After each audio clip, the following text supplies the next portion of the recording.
I want to touch on a energy. little bit of energy, right? Because I feel that it's slightly underrated. Talked about. Yes, right? yes, you're right. You're absolutely right. Yeah. So the key element, right? My take is, of course, then it's the usual, right? Then back to the priority, like sleep, right?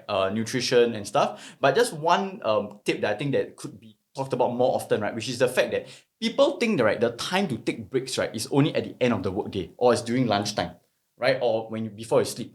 But one thing that have helped me so much, right, to increase my energy levels, right, I think people could kind of feel when I talk to them enough, right, that my energy level is pretty high. So why I can work from like, let's say 9, 10 a.m. all the way to 11 p.m. and still have a high level of energy, right, is because every hour or so, right, I take very intentional breaks for myself.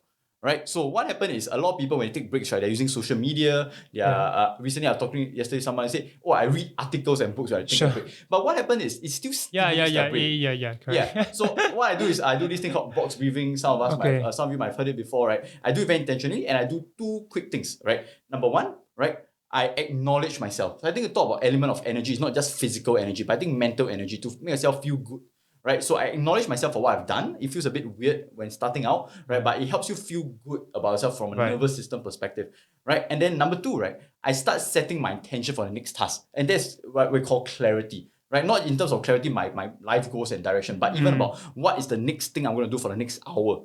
So these 2 things, right, box breathing about 3 to 5 minutes, right, and then I'll drink water, my big ass bottle, right? And then I'll do some jumping jacks to get myself moving, right? And if I'm feeling a bit more lethargic, that's when I'll take a cold shower. And that primes you also for the next activity, right? Yes. You kind of plan it beforehand already, but you prime yourself again for it. Is it right to say that? Yeah. So what I do is typically, right, the night before I already know what I'm going to do for the next day, because that increases the likelihood I'm going to do it, right? But I'll still always remind to set my intention, right? Not just in terms of what am I going to do, but who am I doing this for? Who will benefit from it, right? Besides myself, who else, right? My family, my loved ones, right? Or my community, my students, my mentees. I always remind myself who will benefit if I do a good job of it. And I think that really helps me for that matter as well. That anchors and is also tied to your purpose. Yes. Yeah.